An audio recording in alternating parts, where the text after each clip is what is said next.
Oi, minha gente, está começando Supostamente Sentindo. Eu tô muito feliz porque era um sonho para mim poder falar dos meus sentimentos de uma forma livre e de uma forma feliz. Então eu espero que vocês aproveitem muito e que com esse papo você consiga se entender melhor, se perdoar, se aceitar e evoluir, porque eu acho que a coisa mais legal é evoluir. Gente, hoje eu vou falar sobre rejeição. Sim, pensando nos sentimentos, eu escolhi a rejeição primeiro. Primeiro que eu acho que é um sentimento que abala a todos, mas eu acho que os sentimentos, eles abalam a todos, né? Um dia desse eu conversando com uma pessoa, ela falou, eu não sinto saudade. Eu falei, nossa. Depois começou a explicar sobre como, ou dar exemplos, então no fim até que ela sentia, mas a rejeição é um sentimento que não tem como você não sentir. Porque não vem necessariamente de você. Ao longo dessa nossa trajetória em falar sobre sentimentos, a gente vai ver que, tipo assim, tem sentimentos que ele vem muito do lugar do outro para com a gente. É a ação do outro que faz com que você sinta aquilo. E tem outros sentimentos que nascem da gente. Mas isso aí vai ficar para uma próxima história. E esse podcast eu quero sempre poder contar uma história. E dessa história eu vou dizer como saiu esse sentimento. E é óbvio, contadora de história que sou, eu tenho uma ótima que é o seguinte. Como eu coloquei um carro embaixo d'água, sim, porque eu fui atrás de uma rejeição. Mas vamos no começo, não vamos me julgar, vamos ter calma, vamos ter paciência. Estou eu viajando, final de ano, fui viajar final de ano, e conheci uma menina linda. Meu Deus, como ela é linda. Ela tinha uns cachos negros que quando o vento balança, uns cachos bem definidos, só que grossos assim, negros, que quando o vento bate, incrível. Ela tem uma alma um tanto quanto velha, ela é super intelectual, inteligente e assim, cada vez que eu trocava mais ideia com ela, eu ficava assim, mais apaixonada. Eu ficava, sério, assim, foi a minha paixão do ano novo e do verão, assim, dessas férias de verão, assim, avassaladoras. Eu tava, assim, os 4 pneus e o step arriado por essa menina. Já tinha conhecido ela Eu já tinha conhecido ela no Réveillon, né? Ali perto do Réveillon, tipo Natal e tal. Aí surge uma história ou uma coincidência do destino, e aí eu tenho um grande problema que é o seguinte. Quando as coincidências do destino se unem, eu fico maluca. Aí é que eu fico achando que, entendeu? Tem que ser, como que é? Claro que não. É óbvio que é. Que era o seguinte, eu ia viajar, passei o Natal em um lugar, e aí eu ia viajar para uma outra cidade, que ela ia para a cidade do lado. Aí eu falei assim, não, se ela vai para a cidade do lado, o destino está dizendo pra gente ir juntos. Aí eu produzi tudo. Aluguei um carro, um adendo nessa história. Eu tinha tirado a minha carteira em outubro. Dezembro eu já estava com a gota, correndo por aí, dirigindo ao máximo que eu podia. Até porque, sinceramente, tem outra coisa aqui. Se você tirou a carteira, você tem que dirigir. A lei não disse vá, eu fui. Enfim, anota essa parte que vai fazer muito sentido no restante. Beleza. Aí produzi tudo. Conversei com ela falou, não, eu tô indo pra cidade do lado. Minha família tem uma casa lá, nananã. Aí eu, então pronto. Vamos, eu tava também com medo de ir dirigindo totalmente sozinha, porque eu era uma recém-habilitada, pegar a estrada e tal. Eu sei que talvez daí você já tá dizendo assim, só de pegar a estrada com 2 meses, eu já sou maluca. Não, eu sou habilitada. Disseram pode pra mim, eu fui. Beleza. E aí, marquei e tal, aí busquei ela em casa. Enfim, aí veio ela e também veio outros amigos e tal, e a gente foi para essa outra cidade. Só que a cidade que eu ia ficar hospedada era do lado da cidade dela. Por exemplo, a cidade dela era primeiro e a minha cidade, que eu ia ficar hospedada, era a próxima cidade. Aí eu combinei tudo. Eu sou muito produtora, não esquece que eu tenho anos de produção. Aí eu já tinha produzido um carro, porque eu queria, como eu estava insegura em dirigir, eu queria que ela fosse comigo até a casa que eu estava hospedada e depois ela voltaria para casa dela. Beleza? Beleza. E aí, como eu já tinha produzido um carro, que pegaria ela e levaria ela pra casa dela, porque eu sei cuidar dos meus amores. Aí, beleza. Só que me apaixonei, mas eu tive pouco tempo dessa paixão. Eu ainda... Mentira. Sabe uma coisa sobre a rejeição? A gente sabe quando tá rolando. A gente tem... São sinais, por mais, né? Eu também, assim, dei em cima, mas não dei. Eu ficava mais numa piada, então... Não sei, na minha cabeça era, ela não levou a sério ainda não tá quente. Aí viajamos. Como era uma cidade do lado, eu tive a brilhante ideia no meu penúltimo dia na cidade e visitá-la na casa de praia que ela estava, que era a cidade do lado. Só que, se eu pegasse o carro e fosse para a cidade dela pela BR, que era uma BR de mão dupla, bem com bastante curva, suntuosa, eu ia passar quase 1 hora sozinha dirigindo, eu não faria isso. Só que aí eu descobri uma balsa. Você bota o carro na balsa, você entra por dentro de uma fazenda e essa fazenda te deixa assim, o que você levaria 1 hora em 15 minutos na cidade. E aí eu peguei um guia que me ajudou também, porque eu não conhecia a fazenda, e o guia foi até dirigindo o meu carro. Ele foi e me deixou assim, na porta da menina. Aí beleza, cheguei lá com toda a minha animação, ainda era começo do dia, eu falei, hoje vai rolar, hoje tem. Já tava na minha cabeça o seguinte, vou até levar uma roupinha, um negócio, porque vai rolar, e aí eu já posso até ficar por lá, e amanhã eu volto pra poder ir embora. Porque eu também, na minha cabeça, eu ia pegar ela pra gente voltar junto, que seria um combinado. Não tava certo, mas eu achei isso. E eu cheguei lá, essa menina não me deu a menor bola. Assim, ficou mais do que claro, nítido, como água cristalina, que essa menina não me queria de jeito nenhum. E para completar, que eu acho que foi aí que a rejeição bateu, é que eu cheguei e do nada ela começou a ficar muito apressada para ir embora. A gente parou, almoçou, foi na praia e tal, mas ela começou a arrumar as coisas dela e disse que tinha que ir embora. E claramente eu acho, não sei até hoje, não tenho certeza, mas eu acho que ela recebeu uma ligação de alguém dizendo, vem pra cá que a gente se vê à noite, sabe uma coisa assim? E como a casa era dela, enfim, da família dela, todo mundo, tinha uma galera lá com ela também agilizou para que toda a galera fosse embora com ela. Então, assim, eu encontrei ela na praia, fiquei um pouquinho na praia, almoçamos e ela já entrou na casa dela, que eu fui ainda junto, pra arrumar as coisas e ir embora. Tipo, ela tava praticamente falando assim, vamos, bora. E eu assim, ó, desolê. Eu fiquei assim, velho, vim aqui só de besta, assim, tipo... Ela não me deu a menor condição, o menor espaço, a menor moral. Eu fiquei assim, mal. Mas é isso, aí eu tinha um horário, porque a balsa era só até 4 da tarde, então eu falei, galera, bom conhecer vocês. Aí, por coincidência, uma das amigas dela era seguidora de podcast que eu participava, super me elogiou na frente dela e eu na minha cabeça, será que agora vai? Mas às vezes não adianta. Às vezes... O Papa pode vir e dizer assim, olha como Dandara é legal. Se a pessoa não tá afim, não vai fazer diferença. Enfim, não fez mesmo. Volta o cão arrependido, com o rabo entre as pernas. Aí, o guia tinha me deixado, né, na porta da menina. E eu tinha combinado dele me buscar lá pra poder voltar de novo. Ele dirigindo, inclusive, o carro de novo pra ser seguro de novo, como foi seguro vir. Só que quando eu liguei pro guia, ele disse assim, olha, eu tô desatolando um carro aqui na areia, você pode vir dirigindo e eu te encontro no meio do caminho da fazenda. Só era botar ali, né, na direção, no mapa, no celular, e eu realmente consegui chegar na fazenda, entrei, passei. Só que chegou uma hora na fazenda que fez uma bifurcação.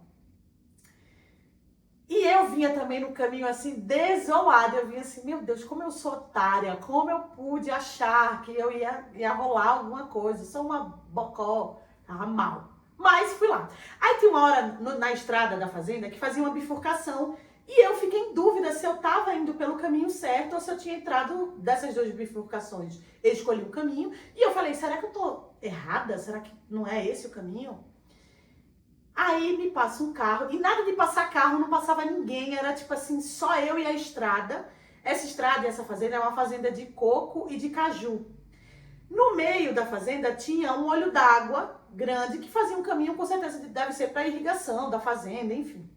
Me veio um carro, o único carro que passou naquele momento. Eu buzinei pro carro e o carro parou, mas ele parou um pouco mais atrás de mim. Eu parei o carro, lembre-se, eu parei o carro no meio de um lugar que um lado era esse rio dessa irrigação e o outro lado eram as plantações e tal. Então eu parei o carro bem do lado do rio. Niki, eu boto o pé pro lado de fora, o carro começa a saculejar e descer. Eu só deu tempo, juro pra você, de pular. No que eu pulei, o carro desceu, gata. Gente, sério, sempre que eu lembro dessa história, que eu fecho os meus olhos, eu lembro nitidamente do meu coração e da minha mente pensando assim, tudo por causa daquela puta. Não, brincadeira, óbvio que ela não tinha nada a ver, óbvio que ninguém é obrigado, mas assim, eu só ficava pensando assim, E muitas horas eu ficava assim, isso é um sonho, eu tô sonhando, isso é um sonho, eu tô sonhando. Aí as pessoas que pararam o carro na frente tentaram me ajudar. E olha que louco, eles eram de Olinda. Coincidência, né? Enfim, do sítio histórico ali de Olinda, enfim. Que é onde eu morei muito tempo, enfim, minha cidade. Aí, do nada, porque vamos lembrar que antes não tinha passado uma viva alma, não passou um triste. Do nada, a estrada encheu de gente. E o carro afundando. E aí, esse carro que parou era uma família com 2 homens, 2 mulheres e uma criança. Um pré-adolescente. Aí eles até quiseram entrar na água para talvez tirar, porque lembrando, né? No carro tinha, eu só dei tempo de eu pular do carro. Então tinha o meu celular, minha câmera Polaroid, que eu levei achando que ia fazer uma graça, meu óculos da Ray-Ban que filmava, tava tudo lá, mulher. Todas essas minhas coisinhas estavam lá, toalha, roupinha que eu tinha, eu falei que eu tinha levado uma roupinha. Olha, mulher, foi uma humilhação, aí foi dobrando de jeito e o povo filmando, ele só filmava e não entendia, e eu sentada no chão chorando, e ainda teve a seguinte humilhação, que era, todo mundo falava, cadê ela? Não tem um amigo, não. Ela tá sozinha. Sim, ela foi viçar sozinha. Então ela voltou com o rabinho entre as pernas e o fogo dela sozinho também. E aí do nada, gente, mas aí eu tenho que dizer que os orixás e Deus e tudo está sempre do meu lado, mesmo nos piores momentos. Do nada, o gerente da fazenda estava de folga e tinha ido para a praia. E ele estava voltando, tanto ele quanto alguns funcionários, para ir para casa por dentro da fazenda. Aí ele parou e aí tinha os funcionários que conheciam o rio lá, o riachinho, mergulhou, menina, tirou minha bolsa, tirou meu celular, que inclusive, um beijo pra Apple, porque o celular, que é esse que eu estou filmando agora, estava intacto. Na hora que ele tirou o celular, eu já conseguia filmar o que estava acontecendo ao meu redor. Aí liguei para os meus amigos, um adendo sobre isso. Eu mandei mensagem para algumas pessoas e depois eu apaguei a mensagem. Porque eu comecei a achar que eu estava incomodando. Mas esse é um outro sentimento que a gente vai falar num outro momento. E aí, menina, o cara, depois de horas que eu estava lá humilhada, sozinha, vendo o carro, porque o carro descia. Começou uma hora que a mala do carro abriu e ele apitava e ele ia, tipo, desligando todo. Meu Deus, que pena que eu tava do carro. Sério, quanto mais a cena ficava dantesca de ver o carro afundando no negócio, mas eu ficava pensando, Deus, que isso seja um sonho, Deus, que seja um pesadelo, Deus, eu nunca mais vou atrás de ninguém que nem tinha dito que ia ficar comigo, por favor. Mas não era, era realidade. Aí o guia apareceu já no final, mas ele foi ótimo, ele me ajudou, me botou no carro dele, me levou até a minha casa. No outro dia ele me pegou, isso não é uma publi, mas poderia ser. Aluguei na Localiza, até hoje nada me aconteceu, porque a Localiza, se você pega o seguro completo, cobrem o PT. Se você der PT no carro e você pegar o seguro completo, eles cobrem PT, mas não cobrem roubo, tá? Até agora cobriram, até porque isso bombou na internet, eu já tinha postado também, mas eu nunca tinha contado, eu tô guardando aqui esse momento pra vocês, que na verdade era uma rejeição. Sabe o que eu tenho que dizer aqui? Eu tô até com vergonha de contar pra vocês, mas eu tenho que contar que é o nosso momento, né? A gente tá abrindo o nosso coração para os sentimentos. Eu segui dando em cima da menina. Eu segui. Passei o carnaval inteiro com ela, numa esperança de que ela ia me dar uma bitocucha. Carnaval, porra! Nada. Ainda inventei de viajar de novo com ela, fui pra casa. Porque você tá sentindo também aí. Sabe que também é um problema que eu tenho? Quanto mais eu sou rejeitada, mais eu vou atrás. Eu não. Eu sei que eu não tô sozinha. Diga você daí. Diga você daí. Só tem você aqui. Eu sei que você também faz isso. Quanto mais eu sou rejeitada, mais eu vou atrás. Mais eu quero. Mais eu digo, rejeição? Aqui não. E aí, mais, obviamente, que eu sou legal, que eu sou transada. O GG, meu amigo, ele fala que quando eu quero ser legal, aí tá! Mas quando eu sou chata, né? Enfim. E óbvio que eu era muito legal com ela. E a gente foi ali, querendo ou não, construindo também uma amizade. Então, passamos o carnaval juntas. Eu fui pra casa de praia dela. Teve uma noite na casa de praia que a gente foi pra praia. Aí, eu não fui sozinha, fomos outras pessoas, né? Amigos, era um bonde de amigos. E aí, ficou só eu e ela, assim, à noite, meio conversando. Aí, quando eu achei que alguma coisa aconteceu, ela... boa noite. Sabe, era uma junção de rejeição uma atrás da outra. Fim das minhas férias, né? Eu viajei com ela pra essa casa de praia da família dela. Voltei. Mas eu já voltei assim... Aí sim eu tava desolé, desesperancê. Falei assim, realmente não vai tá dando. Aí ela, do nada... Aí a gente viajou, voltou. Eu tava no hotel, ela tava na casa dela, mas era coisa próxima. E aí ela me escreveu falando, olha, e se a gente tomar uma cerveja hoje à noite? Era minha última noite na cidade. No outro dia eu já ia voltar pra casa, pra aqui. Acabou 100% as férias. Aí eu falei, Deus, não rejeita a oração. Pô, chamou pra cervejinha. Era um domingo à noite, assim, sabe? Meio último momento mesmo, assim. Eu disse assim, cervejinha? Sabe que eu vou embora de vez? Vai rolar. Oi. Eu botei minha melhor roupa, fiquei gostosa, me perfumei. Falei assim, hoje tem. Não, ela me chamou porque ela queria falar de um projeto de trabalho.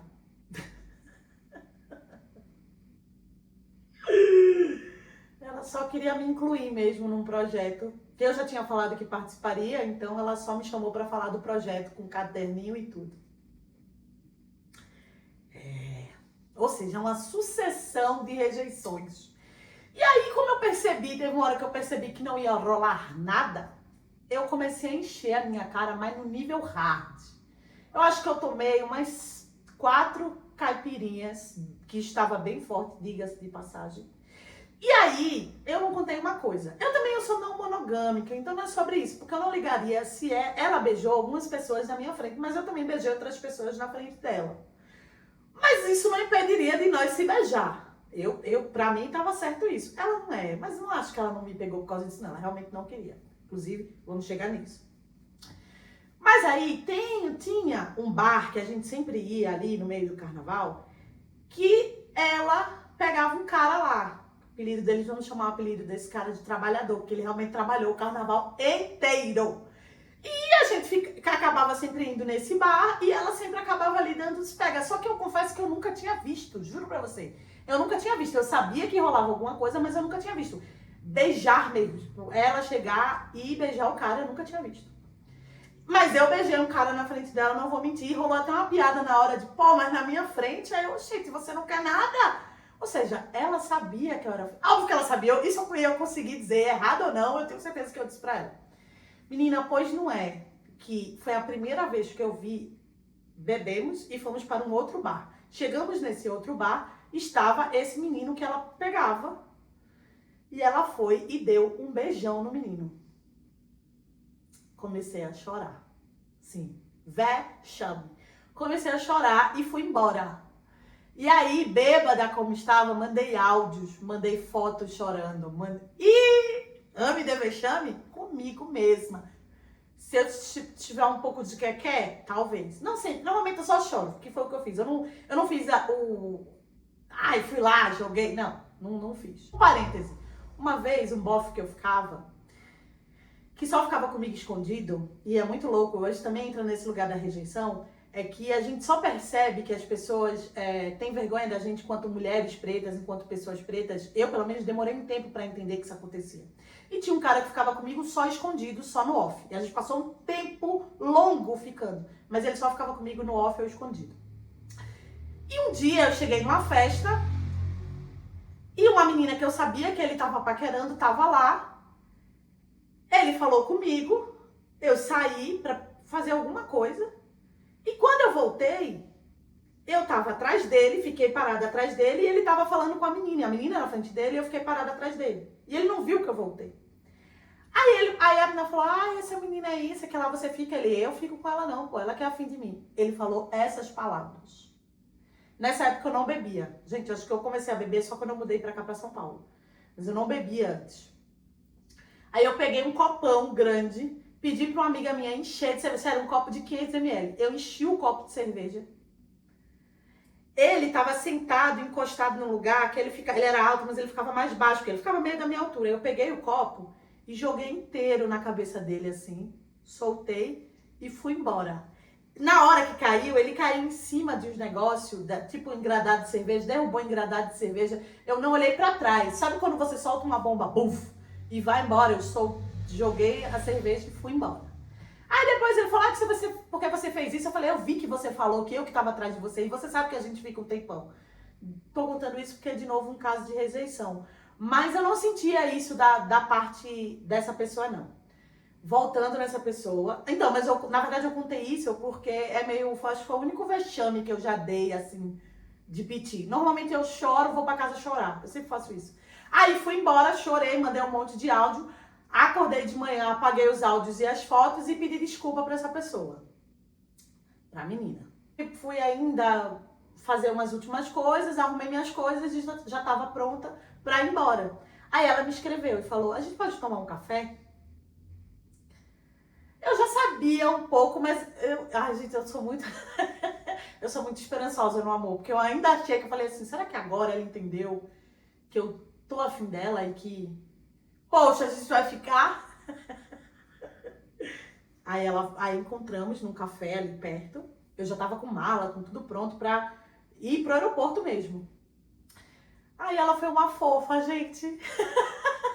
Ela foi uma fofa, ela falou, nossa, eu fiquei muito preocupada do jeito que você ficou, eu não entendi porque que você foi embora. Aí eu falei, porque você tava ficando com menina. Ele falou, não, eu só dei um beijo nele, eu não ia ficar com ele ali, eu ia voltar, eu fui só falar com ele, acabou rolando o beijo, mas eu ia voltar e ficar com você, ali a gente ia ficar o restante da noite, conversamos juntos, eu gosto muito de você, mas eu gosto de você como uma amiga, você me cativa muito, eu gosto de estar do seu... foi tão fofo, eu me emocionei na hora, sério.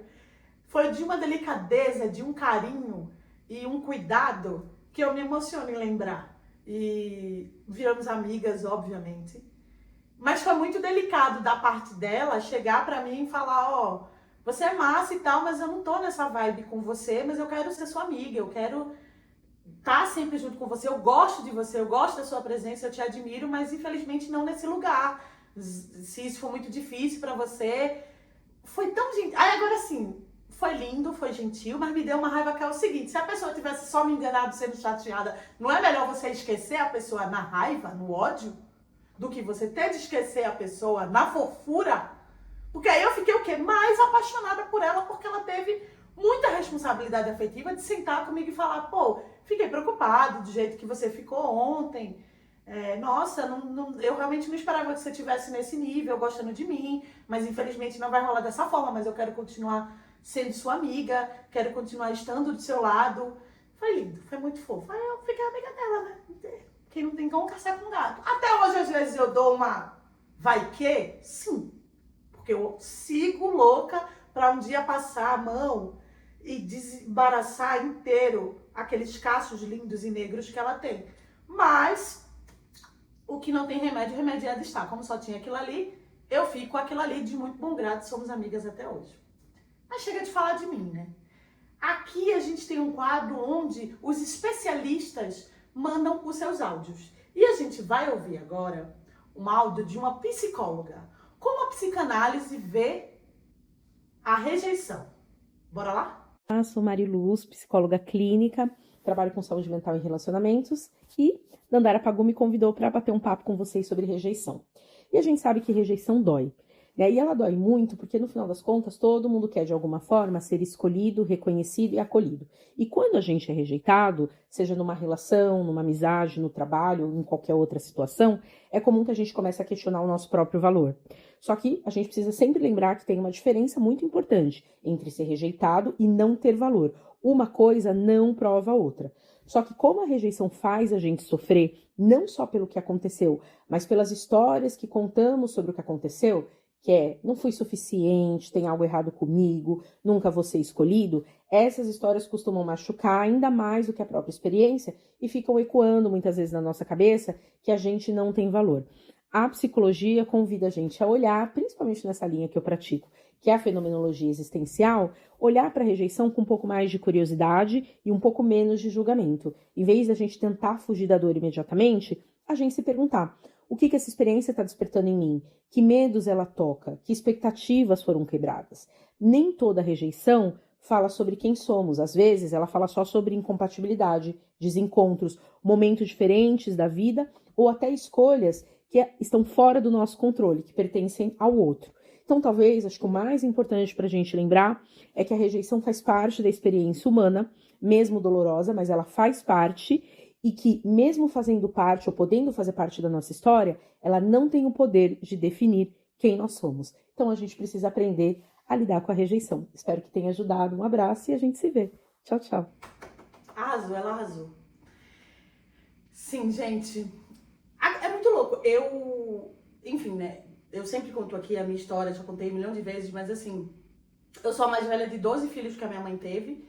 E tanto eu quanto meu irmão, que tinha 1 ano de diferença, ele infelizmente faleceu aos 18 anos. Faleceu não, infelizmente foi assassinado, mas enfim, isso é um outro assunto.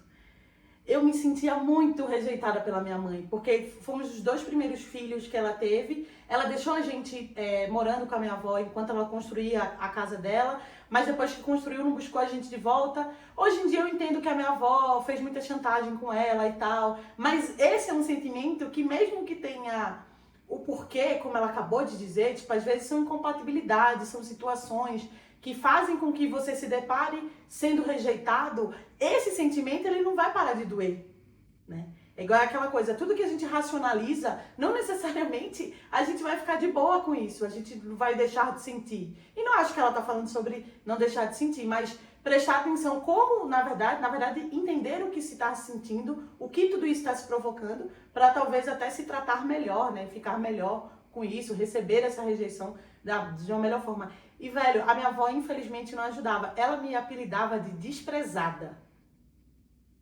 Ela falava que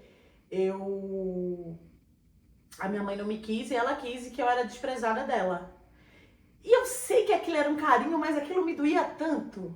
Mais ainda porque a minha mãe criou todos os meus outros irmãos, né? E até hoje, tipo, ela, obviamente, seria lógico, ela tem um laço maior e mais forte com os meus irmãos que ela criou. E o meu laço com ela, a gente foi construindo e vem construindo até hoje. Mas não é a mesma coisa porque eu tenho 30 e poucos anos e 38 anos. E sei lá, eu acho que eu me senti realmente próxima da minha mãe uns 10 anos. Dentro de 10 anos, vamos por assim dizer. E depois que eu mudei pra cá, enfim. Então, é complicado, sabe? Então eu já lido com a rejeição desde criança realmente. E eu acho que todo mundo acaba tendo, se não uma experiência longa, mas algum momento de rejeição que te marca muito. E com isso eu sempre fui essa criança que falou, não, todo mundo vai me amar sim. Já basta a minha mãe que não me amou. E o meu pai, eu só vi 2 vezes em toda a minha vida. Eu vi o meu pai, minha avó odiava o meu pai, porque ele bateu na minha mãe grávida e ele engravidou ela e depois só separou. E parece que ele já era casado. Enfim, meu pai também tinha muitos filhos. E eu só vi o meu pai 2 vezes em toda a minha vida. A primeira foi no meio da rua, ele passou e a minha avó falou, ali ó, o desgraçado do seu pai. Eu tipo, oi, quando, onde, cadê? Aí ele veio falar comigo, ele me deu 10 reais e foi embora. E depois eu só vi ele de novo em Pernambuco. Tinha um jornal que era antigamente a Folha de Pernambuco. Ela ficou famosa porque ela tirava foto dos corpos e postava, pasmem. Era uma época onde o jornal achava tranquilo ter fotos de corpos, uma página só com fotos de corpos assassinados na rua. E o meu pai, ele era segurança de uma casa lotérica e ele foi tentar impedir um assalto e ele morreu. E a minha avó pegou o jornal e disse, o teu pai morreu. E me mostrou o jornal com meu pai morto. Foram as únicas 2 vezes que eu vi o meu pai. Eu tive meu avô, que foi uma referência masculina incrível, um homem analfabeto de tudo, puxava carroça para pegar reciclável, mas morreu deixando 25 mil escondidos no guarda-roupa, que só eu sabia onde estava. Era um homem inteligentíssimo, mesmo não tendo toda uma instrução, mas muito bom de conta, mesmo não sabendo ler nem escrever os números. Enfim, meu avô foi uma referência masculina incrível para mim. Incrível, assim. Eu catava lixo feliz com ele. Eu amava muito meu avô. Enfim, infelizmente também faleceu de uma forma muito trágica. Mas eu tive essa presença masculina, mas eu tive essa ausência e essa rejeição do meu pai, né? Não sei se talvez ali com o tempo a gente pudesse depois se aproximar, mas as únicas 2 vezes que eu vi ele era isso. Então o pai e a mãe, que é o seu contato primeiro, o seu amor primeiro, eu não tive assim próximo. Tive a minha avó do jeito dela, né? E o meu avô, que eu sentia muito amor, mas que mesmo assim tinha esse lugar, às vezes até muito bruto, pela falta de informação em várias situações. Mas eu pude dizer pro meu avô que eu amava ele e que eu era muito grata por tudo que ele tinha feito por mim. Antes dele falecer, isso é uma coisa que me deixa muito feliz. Mas a rejeição, ela fica presa ali, né? E eu acho que eu também, por ser uma criança negra, retinta, que sempre fui muito comunicativa, eu sempre fui desde criança, segundo a minha avó, muito faladeira, mas hoje a gente usa comunicativa, sempre fui muito comunicativa. E a rejeição sempre foi muito latente. E as pessoas negras mais ainda, as mulheres negras mais ainda. E a rejeição dessa menina comigo, dessa história que eu contei, foi um dos poucos momentos que eu me senti. Normalmente, hoje em dia eu não me sinto mais. Já fui rejeitada de outras maneiras, mas eu não me sinto mais tão nesse lugar de insuficiência. Mas com essa menina eu me senti, porque ela é super intelectual, inteligente, branca, enfim. Isso acaba entrando na sua mente de que você, eu tô gorda demais, eu sou preta demais, mas não é, ela pega várias pretas. O negócio é comigo mesmo, que aí eu não sei se fica pior ou melhor, né? Mas a rejeição realmente foi uma coisa sempre muito latente na minha vida. Mas agora a gente vai ouvir áudio dos telespectadores, dos seguidores, de você que está aí do outro lado. Inclusive, eu vou deixar a página para você seguir, supostamente sentindo, tá? E lá já vai ter o número onde você manda a sua história sobre os sentimentos. Tem também o canal, meu canal, Dandara Pagu, em todas as redes. Já me sigam, hein, pessoal? Me segue aqui também no YouTube. Segue tudo, gente. Dá like, comenta. Deixa também aqui nos comentários a sua história de rejeição. Que no fim essa até que foi engraçadinha. Pesei um pouco o clima em alguns momentos, mas foi engraçada. Aí a gente vai ouvir aqui um áudio de uma ouvinte telespectadora, que ela vai contar a sua história sobre rejeição. Bora lá? Oi, Dans. Oi, galera. Enfim, vou começar leve, vou falar de rejeição no trabalho, porque eu tava numa fase que eu tinha acabado de sair de um burnout no trabalho, eu não tava satisfeita com o que eu tava atendendo, eu sou publicitária. Eu precisava muito, muito de uma nova vaga de trabalho. E na minha carreira a gente precisa ter um portfólio e etc, com trabalhos legais e bacanas e que tenha prêmio para as pessoas considerarem a gente. A gente sabe que como é essa vida. E aí, falando com um amigo que foi um chefe meu, ele falou, cara, faz o seguinte, pega todo mundo que você conhece, eu vou dar uma lista aqui de pessoas que podem ter uma vaga pra você e vai mandando seu portfólio, seu currículo, vai falando com essas pessoas e alguém vai lhe responder. Eu falei, cara, é isso, vou fazer isso. Entrei no LinkedIn, botei na pesquisa todos os diretores de criação que existiam em São Paulo e fui um por um, mandando meu portfólio, falando como eu sou, da onde eu vim, que eu sou do Nordeste, que eu estava aqui trabalhando há muito tempo, que já tinha feito várias campanhas, se tiver uma vaga, blá blá blá blá blá. Dantes, eu mandei para mais de 200 pessoas, todas elas, obrigada por mandar. Quando tiver uma vaga, eu te chamo. Eu nunca recebi nenhuma outra possível resposta. E eu fiquei muito mal pensando, porra, por quê? Existem trabalhos legais, eu não sou tão idiota assim. Mas assim, tirou um pouco do valor do que eu achava que eu tinha. Eu acho que eu não tenho tanto valor assim. É isso. entre 200 e poucas pessoas, ninguém me deu uma vaga de emprego. É meio frustrante, mas é assim que eu me sinto rejeitada no trabalho. Bem, primeiro eu espero que você tenha arrumado um emprego. Mas umas coisas que eu achei muito interessante nesse áudio. Primeiro que assim, a publicidade acha que tá curando o câncer. Não está. Mas é uma publicidade. Um beijo para todos os publicitários. Aqui tem vaga para você falar do seu produto.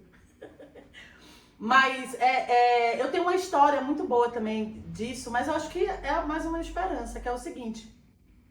A primeira vez que eu comecei a fazer coisa com o Itaú, eu mandei, era uma seleção de influenciadores, eu não passei, aí eu escrevi, eu queria só saber porque eu não passei, porque eu tô começando agora, trabalhar com rede social como influenciadora, eu quero aprender para poder ser melhor da próxima vez. E aí a pessoa teve essa escuta aberta, me chamou, eu tive uma conversa maravilhosa com a pessoa e eu entrei. E eu passei 4 anos ininterruptos trabalhando com o Itaú como influenciadora dentro do Squad. Então, às vezes o não. Mas sabe o que eu sinto? Em relação a esta conversa, existem tipos de trabalho que eles são muito mais indicações do que, de fato, um portfólio pronto. Né? Óbvio que você tem que ter a comprovação dos trabalhos que você fez, mas você conhecer algumas pessoas ali sempre facilita. Por exemplo, eu trabalhei muito tempo com arte, né? Sempre fui produtora por muito tempo. Então, eu sempre pulava de projeto para projeto a partir de uma indicação. Tal pessoa está precisando. Aí eu pulava para o próximo projeto, entende? E às vezes tem muito emprego que é muito mais isso, é muito mais uma indicação. E por que eu tô falando isso? Porque às vezes não é sobre você. Não é que você é incompetente. É muito mais sobre esse lugar de vão confiar mais em fechar com quem se conhece ou ter uma indicação e alguma garantia do serviço daquela pessoa do que essa amostra do currículo ou do portfólio. Não são todos os empregos, mas isso acontece. Mas sim, a rejeição no trabalho, principalmente no trabalho, porque aí ela mexe com dinheiro, ela mexe com a sua competência e com essa ideia global e capitalista de que você só é útil, o trabalho dignifica o homem. E se você não está trabalhando, você não é digno. E isso fode a sua cabeça, né? Mas, esses dias, rolando o meu feed, eu cheguei num vídeo maravilhoso, dessa maravilhosa aqui, ó, se liga. Rejeição é redireção. Fui negado no meu emprego, eu tô procurando o próximo. Fui negado no pedido do aluguel, eu tô procurando a próxima casa. Fui negado pelo menino que me deixou assim sem nem resposta, me deu um ghosting, eu tô procurando o próximo. Rejeição é redireção. Se você fica parada pra poder olhar a sua vida e ficar chorando as pitangas pelo que tá acontecendo, você perde tempo e posicionamento pra poder fazer sua próxima decisão e realizar os seus sonhos. É só isso. Eu fui rejeitado de um tempo, choro, amanhã eu levanto e faço a minha próxima decisão dar certo pra mim. Lembrando que você tá vivendo no centro da sua vida e que não tem ninguém mais que possa fazer isso por você. Giovana Pedroso trouxe luz para nós e que a gente inclusive tem que internalizar e que isso vire um mantra, que rejeição é redireção. É porque ele não me quer, tem mais 20, homem é igual biscoito, vai um vem 18, qualquer pessoa, tem bilhões de pessoas no mundo, alguém vai lhe querer sim. É porque aquela vaga de emprego, se você ficar sentado chorando, você vai atrasar mais ainda o aluguel, você vai ficar desmotivado e sem forças para ir atrás de outra situação. Então, não deu certo essa, já vai para a próxima. Eu sei que às vezes a dor da rejeição nos paralisa. Eu sei que ela às vezes nos traz esse lugar de você fica tão achando que é o cocô do cavalo do bandido. E qual é o cocô que anda? Nenhum. Ele fica lá parado. Então é difícil um cocô andar. Eu te entendo, mas lembre-se, você não é um cocô. Você não é pouca bosta, você é um pinico cheio. E mesmo que às vezes seja difícil de acreditar nisso, é muito importante que isso aconteça. Porque como a própria Giovana disse, a gente só convive com a gente mesmo. E essa é uma coisa que eu nunca deixarei de falar pra vocês, que eu já falei mais de uma vez no avião. A moça diz, coloque a máscara primeiro em você pra poder querer ajudar qualquer outra pessoa. Então se você não se valorizar, se você não se cuidar, se você não se levantar disso, e eu tô falando isso agora pra mim mesma, porque eu demorei muito tempo pra soltar esse podcast, porque eu tô achando que ninguém vai ouvir. Eu tô achando que não vai dar em nada. A minha vida tá tão no nada, a minha mente tá tão na mão do palhaço, que eu tô realmente descreditada em mim, apesar de tudo que eu fiz até hoje, desde quando mudei para São Paulo. Eu comprei uma casa, eu trabalhei com marcas incríveis, eu fiz muita coisa, mas eu tô tão desmotivada de mim mesma que eu fico me achando muito o cocô do cavalo do bandido. Mas sempre tento lembrar que sou um pinico cheio. Não é pouca bosta, é muita. Por isso que eu tô aqui com vocês, conversando. E apesar, mesmo que ninguém escute, que só uma pessoa me escute, eu já vou ficar muito feliz. Eu acho que é isso, né? Falamos de família, falamos de trabalho, falamos de amores. E outra coisa, quem quer faz sim. Se você tá sentindo que a pessoa não quer, outra coisa, se você se afastou, se achar, pô, eu acho que fulano não tá na minha, acho que ele não quer. Saia. É a única coisa que você pode fazer, é sair. Se fulano quiser mesmo, ele vai. Ela vai atrás de você, ela vai dizer, olha, nem que seja essa minha amiga que chegou e falou, olha, não gosto de você como você gosta de mim, mas eu gosto de você como amiga, eu quero estar você por perto, eu tenho admiração e carinho, se não amoroso e sexual, mas eu quero, vamos ser amigo e tal. Sabe, se a sua importância, se a pessoa não te acha importante para estar na vida dela, você que não vai poder obrigar a estar na vida dela, porque ela não quer. É duro, mas é a verdade. Bem, esse foi mais um Supostamente Sentindo. Espero que vocês tenham gostado. Comenta muito aí, muito. O que vocês acham? O que vocês querem mais ver por aqui? Vou deixar o número também. O que vocês querem mais, assim, que mais sentimentos vocês querem que a gente esmiúce aqui, que a gente converse mais? Muito obrigada a você que me ouviu até o final. Me sigam em todas as redes sociais, Dandara Pagu. E é isso. Até o próximo episódio. Beijo!